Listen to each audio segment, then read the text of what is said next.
Hello and welcome to the Dental Learning Center. With us today is everyone's favorite, Dr. Homer Goone. Hello Marie. It's Goone to be with you today. Well doctor, our topic for today is framework design for the porcelain veneered fixed partial denture. Okay, that's an area of interest that we occasionally need to review. Today we'll limit our discussion to the anterior 3-unit fixed partial denture. That's good Marie. A lot of the same principles apply, regardless of location in the mouth and the length of the span. One important factor for the restoration is strength of the connector. Yes, a connector can't be compromised in terms of its mechanical properties. With the importance rightfully provided the aesthetics of the restoration, one can't overlook the importance of mechanics. The design of the framework is also important.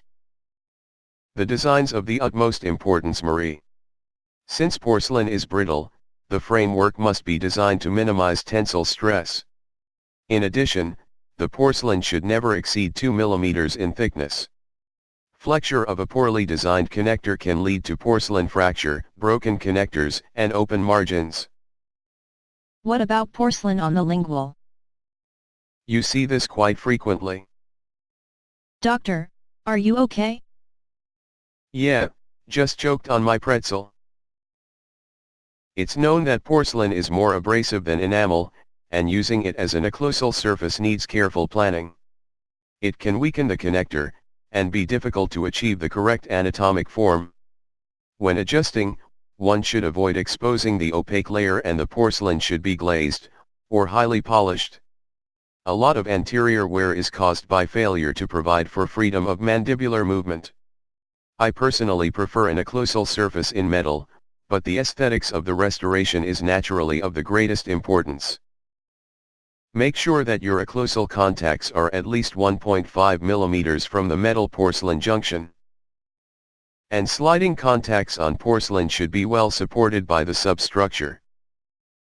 I think a good rule of thumb would be to have metal against metal and enamel, and porcelain against porcelain.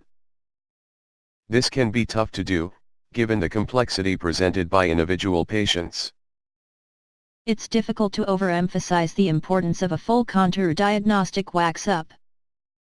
Well, not only is it useful for fabricating a provisional restoration, it provides insight to the treatment outcome.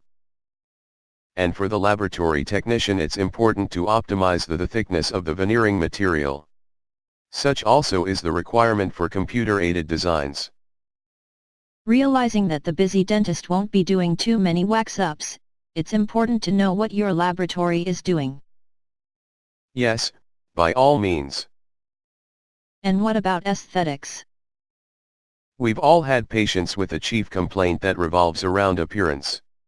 Even so, we want to optimize the aesthetic outcome for all our patients. It may be that patient expectations necessitate the use of a zirconia framework, but the same principles of strength and occlusion apply. It's very important to understand the nature of the material you're using and to adhere to the manufacturer's recommendations for various components, such as core and connector thickness. Well, doctor, lest we try Mr. Scott's patience, shall we wrap this up?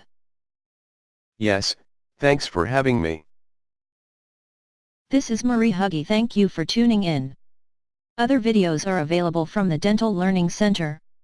In a future video Dr. Buster Bedcheck will enlighten us in dental anatomy. You don't want to miss it.